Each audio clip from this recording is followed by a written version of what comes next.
আন্দোলনের সমর্থন আর রাজনৈতিক সমীকরণ এক নয়। সাধারণ মানুষের মধ্যে গ্রহণযোগ্যতা তৈরির উপরই নির্ভর করছে নতুন রাজনৈতিক দলের সফলতা ব্যর্থতা, এমনটাই মনে করেন রাজনীতি বিশ্লেষকরা। তারা বলছেন, দেশের রাজনীতিতে জাতীয় নাগরিক পার্টির আগমন ভিন্ন প্রেক্ষাপটে হলেও ক্ষমতার প্রশ্নে কেউ কাউকে ছাড় দিবে না। সজল দাসের প্রতিবেদন। বিপুল উৎসাহ আর স্বপ্নের বাংলাদেশ গড়ার প্রত্যয় নিয়ে দেশের রাজনীতিতে আগমন ঘটল নতুন রাজনৈতিক দল জাতীয় নাগরিক পার্টি, যার নেতৃত্বে জুলাই অভ্যুত্থানের সামনের সারিতে থাকা এক ঝাঁক তরুণ। দলটির আগমনে দেশ জুড়ে নানা আলোচনা। কি পরিবর্তন আসবে দেশের রাজনৈতিক সমীকরণে? সফল হতে পারবে কি দলটি? নতুন রাজনৈতিক দল হিসেবে তাদের যে আত্মপ্রকাশ হয়েছে, এই বিশ্লেষক বলছেন, আন্দোলন আর ভোটের রাজনীতি এক নয়।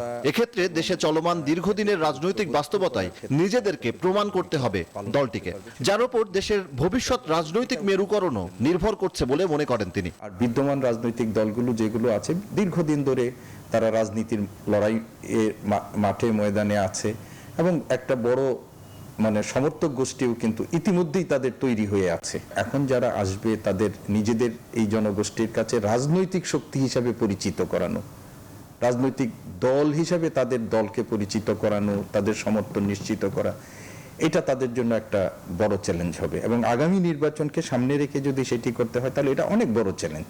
মতাদর্শিক মধ্যপন্থী অবস্থান, গণপরিষদ নির্বাচনের দাবি, সরকারি পৃষ্ঠপোষকতার অভিযোগ, অভ্যন্তরীণ কোন্দল সহ নানা বিষয় মানুষের সামনে স্পষ্ট করতে হবে দলটিকে। তা না হলে আন্দোলনকালীন সাধারণ মানুষের সমর্থন রাজনীতির ময়দানে দলটি পাবে না বলেই মনে করেন এই বিশ্লেষক। জনগণ যেভাবে চায়, জনগণের প্রত্যাশাগুলোকেই তারা পূরণ করবে। এই লক্ষ্য নিয়ে যদি তারা আদর্শিক এই ধারাকে ঠিক রেখে চলতে চায় তাহলে এক ধরনের রাজনৈতিক সমীকরণ তৈরি হবে। আর তারাও যদি আবার দিন শেষে পুরাতন দলগুলোর মতো জোট কেন্দ্রিক প্রক্রিয়ায় অথবা আলাদা করে ক্ষমতা কেন্দ্রিক প্রক্রিয়ার পথে হাঁটতে চায়, তখন সমীকরণে ভিন্নতা থাকবে।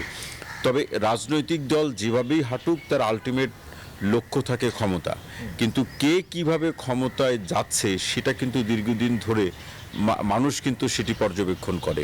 বাংলাদেশের রাজনীতিতে নতুন দলের আগমন এর আগেও হয়েছে, কিন্তু প্রতিষ্ঠিত বড় দলগুলোর কাছে সুবিধা করতে পারেনি কেউই। তবে এবার যে পরিস্থিতি ভিন্ন, সেটিও মানছেন রাজনীতিবিদ ও বিশ্লেষকরা। স্বার্থকে সামনে রেখে সজল দাস, নিউজ 24, ঢাকা।